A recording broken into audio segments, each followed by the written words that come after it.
Quand une entreprise ou une organisation souhaite lancer un projet, il faut mettre toutes les chances de son côté pour faire en sorte que ce projet soit un succès. Les risques de défaillance sont nombreux, nous l'avons vu, les aléas font partie de l'aventure, ça c'est normal. Il est impossible de tout prévoir, mais il est toujours possible d'anticiper. Je vais vous présenter quelques points qui me semblent essentiels. Ils sont issus de mon expérience professionnelle, à la fois dans le secteur public, mais aussi pour des projets du secteur privé. Regardons cela en détail. Outre l'organisation mise en place et l'expérience des parties prenantes qu'il faut avoir, il faut des parties prenantes très expérimentées, il s'agit de maîtriser de bout en bout la bonne exécution de toutes les phases du projet.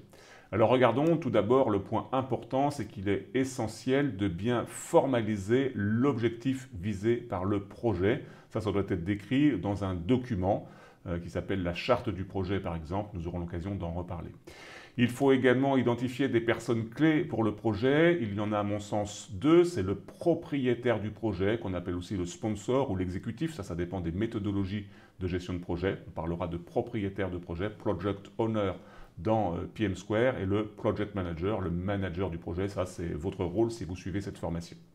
Ensuite, il est important de mettre en place une organisation rigoureuse et des instances, c'est-à-dire des réunions régulières pour organiser les activités dites de gouvernance et la prise de décision sur le projet, et de pilotage, c'est le compte-rendu de l'avancement et le fait de devoir régler des problèmes courants en gestion de projet. Là, c'est pareil, nous aurons l'occasion d'en reparler.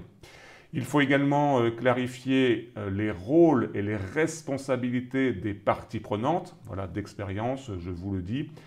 Quand les responsabilités sont diluées, quand les rôles ne sont pas clairs, c'est clairement un projet qui va connaître de graves difficultés, voire qui va s'arrêter.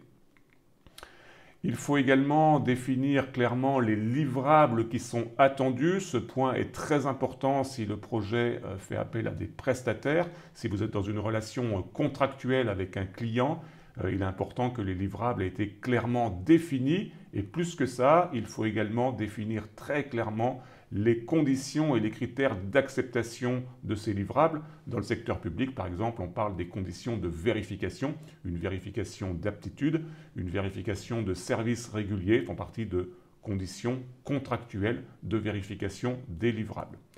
Il faut également s'occuper très finement de gérer le périmètre et de contrôler les différents changements. Là, je reprends l'exemple d'une relation entre un prestataire et son client.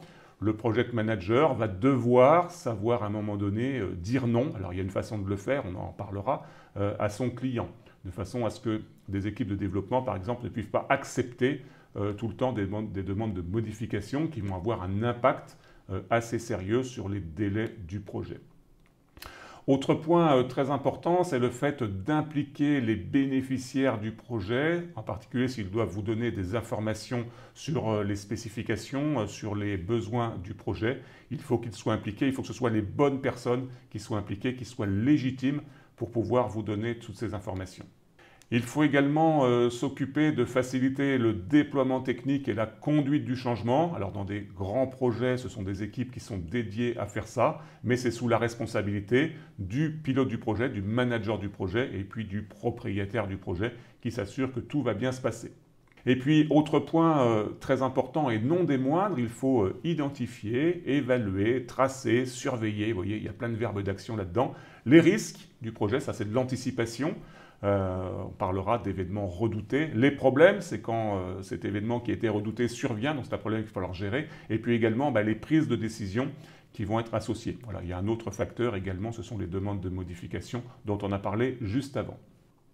Donc en fonction de la taille du projet, l'équipe du projet peut être très conséquente, d'où l'intérêt de parfaitement s'organiser, de parfaitement définir les responsabilités. Je vous laisse regarder cette liste. Évidemment, elle n'est pas exhaustive, mais en tout cas, ce sont les 10 facteurs clés de succès qui me paraissent essentiels pour pouvoir bien réussir un projet.